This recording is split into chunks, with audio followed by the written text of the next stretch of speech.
fire engine. Flying Scotsman and my brothers were all green, Explained Gordon one night in the shed. It was all very well in its way, but now I prefer my blue. It makes me different, you see, and that's very suitable for an important engine like me.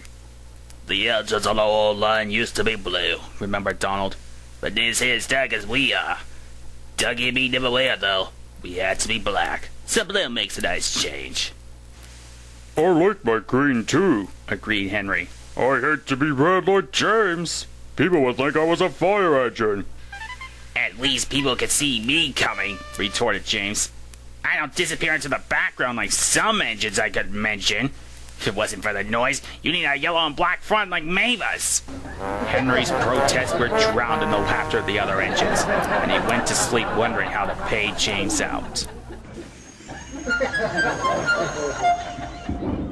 Henry was still cross next morning. What could be wrong? What could be wrong? Wondered the coaches anxiously as Henry pulled noisily away from the big station. Do come along, do come along. Henry snored impatiently. They had a fast run, but it didn't improve Henry's temper. He bumped the coaches when they reached the end of the line, and again when he backed onto them for the return journey. He simmered angrily while the fireman fastened the coupling. No one noticed a rattle from beneath Henry's footplate as he snored away, and soon the train was running well. Hurry, hurry, hurry, puffed Henry. Faster and faster they went. At last, Henry began to feel better. Suddenly, he heard a crack from below his cab. "Look out!" shouted the driver. He applied the brakes while the fireman scrambled forward to the footplate. He was just in time. Both men watched in horror as a widening gap opened between Henry and his tender. Henry stopped as soon as he could. The automatic brake halted his tender and the train some way behind. "We must drop Henry's fire," said the driver urgently. "It will be dangerous to let him boil dry now that we can't get more water from the tender." The fireman agreed. "Sorry, old boy," he said to Henry. "Just when we got it going nicely, too. But if you hadn't banged about so much, you wouldn't have broken your tender coupling."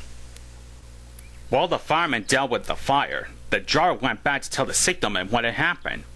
When he returned, he found Henry completely hidden in a huge cloud of black smoke, which billowed from beneath his cab. The fireman emerged, choking. "Henry's fire set the sleepers alight," he spluttered. "You stay here. I'm gonna phone the fire brigade."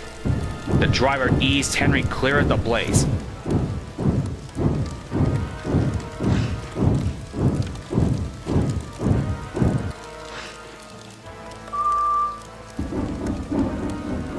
And then Edward came to take his train on.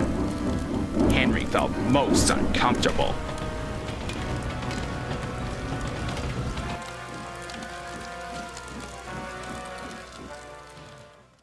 Workmen made Henry a temporary coupling. They rejoined him to his tender, and then the driver and fireman lit a new fire and drove him gently home. Edward, who had of course seen everything, told the others. They were careful what they talked about that night.